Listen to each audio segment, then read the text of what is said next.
క్షణంలో నాగం నచ్చి నీ కళ్ళ మీద పెట్టగలను. ఏం తమ్మన్నావా? కైపుకు తల కుయ్యకు. బాలనాగమ్మ మహాసాధ్వి. ఆమెను సమీపించటం నీకు సాధ్యం కాదు. కార్యవర్ధిరాజు భువనాయక వీరుడు. నీ తలకాయ ఉందే పెద్ద తలకాయ, దాన్ని ఎగరగొట్టి దేవుడికి వేలాడదీయగలడు. ఇంకా తెలియదు.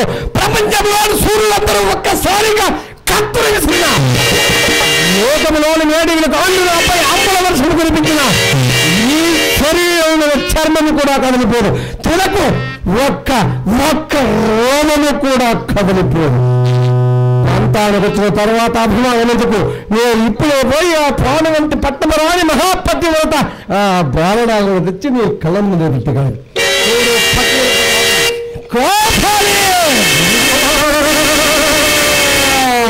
మన మాయా సైన్యం వచ్చిందా? గండికోట యుద్ధం సాగేటట్టుంది. కారణం ఆరుగంటి రోజులు కూడా సహాయంగా ఉన్నారు. సరే, మన మాయాజాలాన్ని కూడా ఇది సమయం ఉన్నావు కదా. ప్రాణగంటి రాజులు పట్నం నడిచి పరదేశం వెళ్ళారట. సమయం సందర్భం అన్నీ కలిసి వచ్చాయి. నా మాట విను. లేనిపోని కోరికలకు చేతులు చెప్పావా సర్వనాశనం అవుతావు. ఆమె ముందు నీ మంత్రతంత్ర దమ్ముడు కూడా పనికిరావు.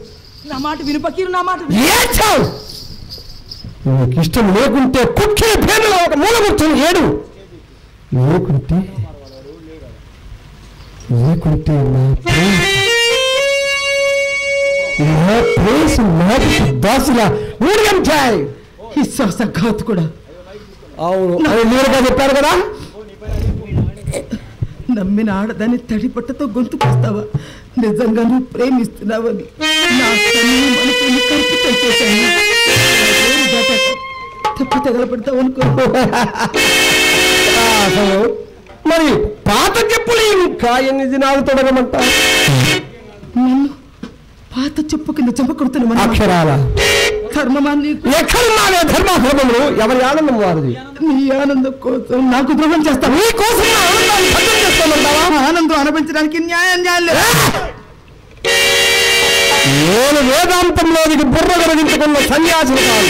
ఇప్పటికి నీలాంటి జీవులు ఎన్నో. అందులో ఇంకెందరు కానున్నారు? అవును అని ఉడిగా చెప్పారు కదా. మహాపతివ్రతను కోరి నెత్తిని చెత్త వేసుకున్నావు, కొడుకుతో తలగొక్కున్నావు. అది గుర్తు పెట్టుకో.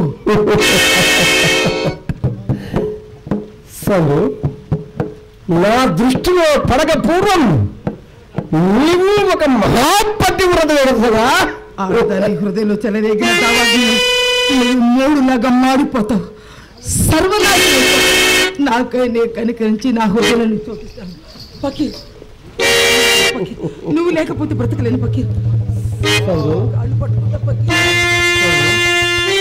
నా ఆనందాన్నంతా నీ ఒక్కదాని మీద దురుకోవాలనుకుంటున్నాను. మనిషి మనుగడ మహానందాన్ని అనుభవించడానికి తేటి ఒక్క పుష్ప మాధుర్యంతోనే సంతృప్తి